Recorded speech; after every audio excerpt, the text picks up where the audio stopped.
Arsenal Fan TV, don't forget Transfer Daily starts again next week. Every single day you want to get your transfer rundowns on Arsenal players, on players linked to a move to Arsenal. It's right here on Arsenal Fan TV. Lacazette is a player that is on the lips of lots of Arsenal fans. Every day I pick up my phone, everybody's like, Lacazette. He's the top scorer in France this season. He's been prolific. He's quick. He's dynamic. He scores all types of goals. He can score the fox in the box type goals. He can score long range goals. And he has admitted this week that he could leave Lyon, even though Lyon are saying that, listen, we're not selling this guy. They're going to be in the Champions League, so he'll have Champions League football.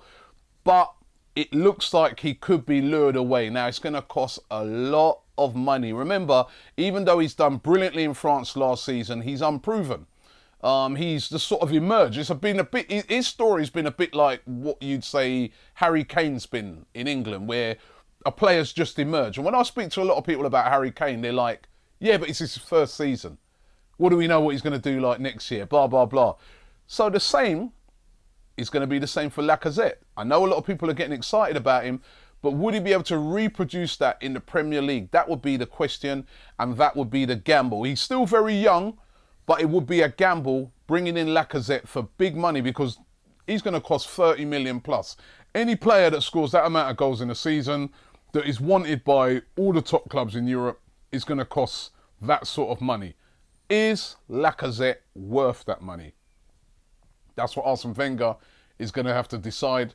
He would be a different type of striker to Giroud, which would be very interesting because Giroud is a particular type of striker. Lacazette is a more mobile, speedier striker, smaller but speedier, and it would be a sort of different foil to have Lacazette in the team. But is he going to be worth the mammoth fee that Lyon, and remember, Lyon's president, he always drives a very hard bargain when he sells players. So this is what we're going to have to see. What do you guys think? Should Arsenal go all out and try and bring in Lacazette? Leave it in the comments below and let me know what you think. The corner, you guys are there, we're there, Tristan. Only time you sang was when you scored. That is it. Well, listen, I'll tell you one thing. I couldn't hear you. So either that means you weren't singing or we were just louder and I couldn't hear you because we were singing. You definitely weren't singing because I was All right. No, do you know what? I want to just take it to a side note here. I want to talk about one player. Yeah, who I think, fair player. I'm just going to put my hands up and say he's an absolute great player, and I'm sure you'll agree. Probably the best player in these parts, Steven Gerrard. You got to give him a great send-off. Probably the best player in the North. Let's give it to Steven Gerrard right now. What a legend of the game.